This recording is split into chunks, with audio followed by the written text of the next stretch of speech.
सभी विद्यार्थियों और साहित्य प्रेमियों को मेरा नमस्कार। आज इस ऑनलाइन वीडियो व्याख्यानमाला में हम आपके लिए कबीर के दोहे या साखियाँ जो उनके बिरह को अंग से संकलित की गई हैं के भावार्थ को लेकर के आपके सामने उपस्थित हुए हैं। जैसे कि आप सभी विद्यार्थियों की इस बात की जानकारी है कि कबीर बीए पाठ प्रथम वर्ष में हिंदी साहित्य के प्रथम पेपर में पाठ्यक्रम में सम्मिलित किया गया है। तो उसी पाठ में जो साखियाँ ली गई हैं उनकी चर्चा आज हम इस वीडियो में करते हैं।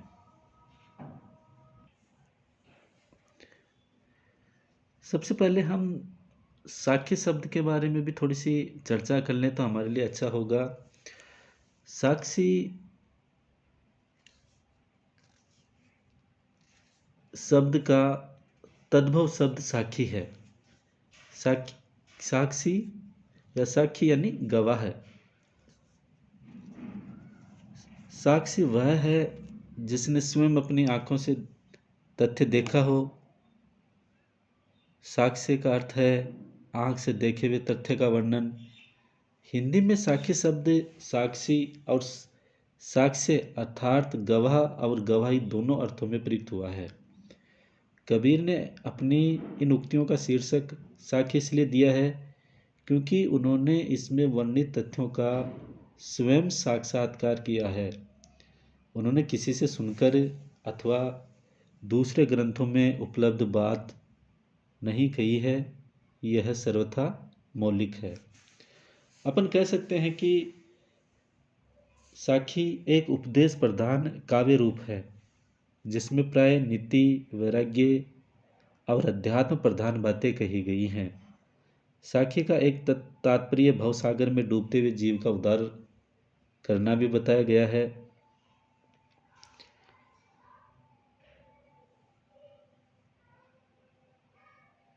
इस प्रकार हम कबीर की साखी जो साक्ष्य हैं, कबीर की आंखों देखे हुई चीज़ों का साक्षात्कार करने के बाद में जो कुछ उन्होंने प्रकट किया है वो इनमें लिया गया है। बिरह को अंग, इस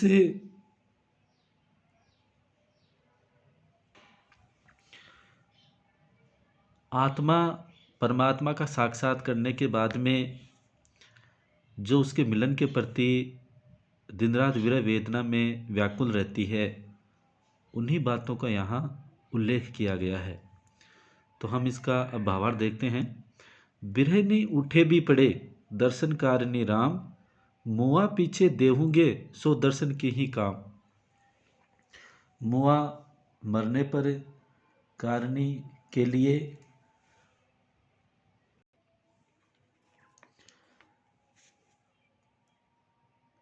जीवात्मा परमात्मा को संबोधित करके कबीर के शब्दों में कह रही है कि हे राम, तुम्हारे दर्शन के लिए तुम्हारे वियोग में विरहणी उठने का प्रयत्न करती है, किंतु वियोग जन्य दुख से वह इतनी कमज़ोर एवं दुर्बल हो गई है कि उठने का प्रयत्न करने पर भी बार बार वह पृथ्वी पर गिर पड़ती है।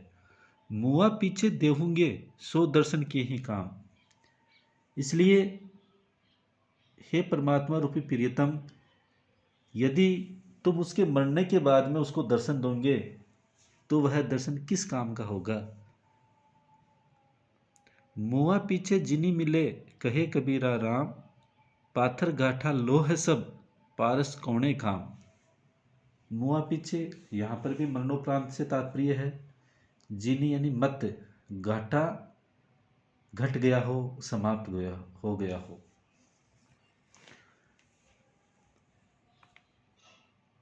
जीवात्मा कबीर जी के शब्दों में कहती है परमात्मा को संबोधित करके कि हे राम, मरणोपरांत मत मिलो, अर्थात मरने के बाद में तुम्हारे मिलने से क्या लाभ है।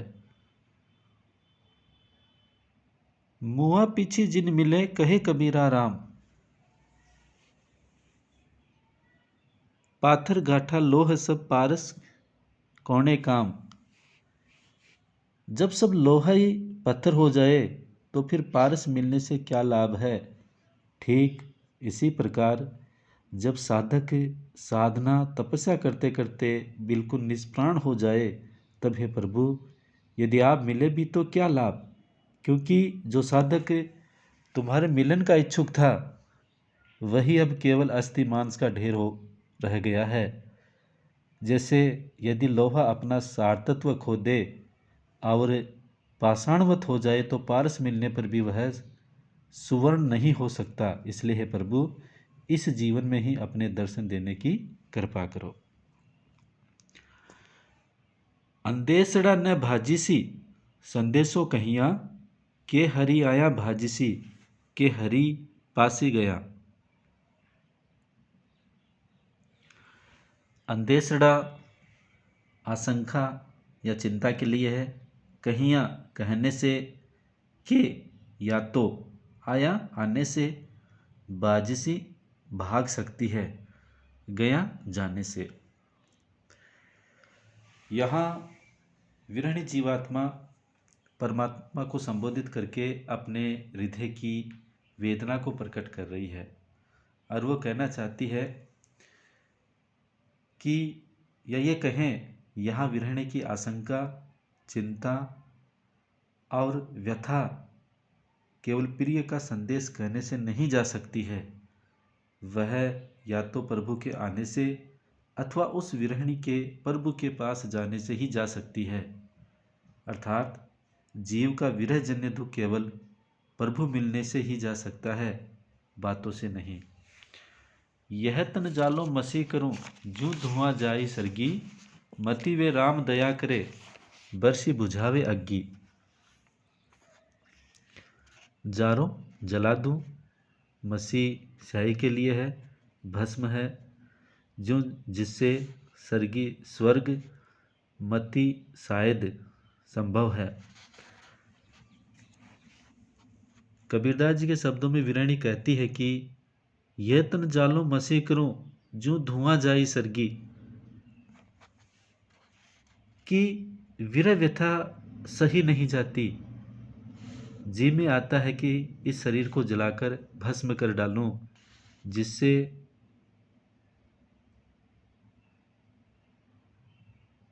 धुआं स्वर्ग तक पहुंच जाए। मति वे राम दया करे बरसी बुझावे अग्गी।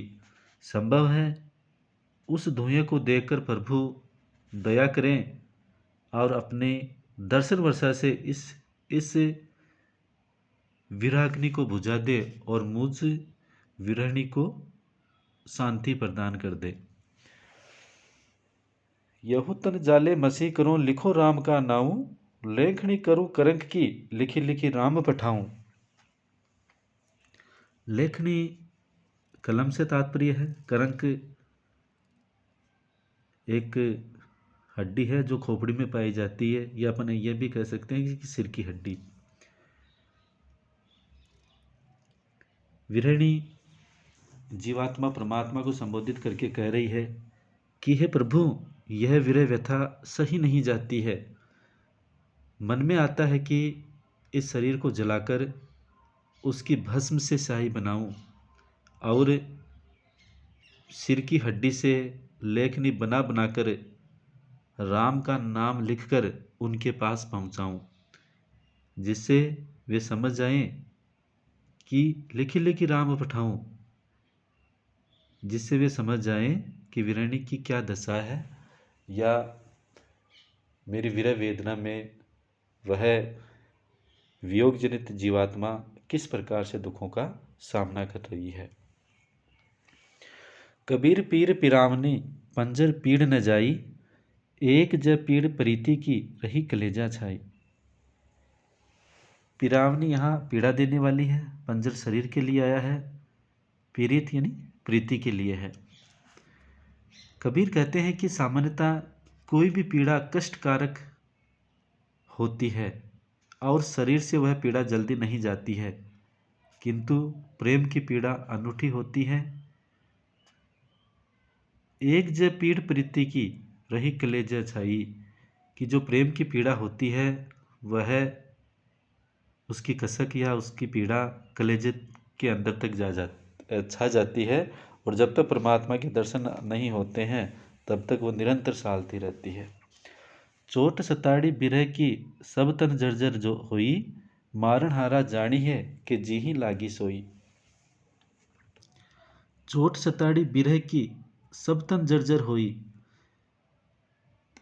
विरह की चोट अत्यंत कष्टदायिनी होती है। इससे जीवात्मा का सारा शरीर है वो कष्टकाय हो जाता है।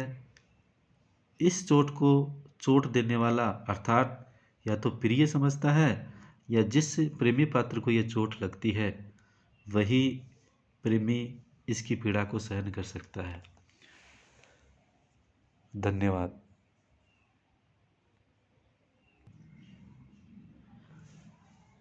धन्यवाद विद्यार्थियों।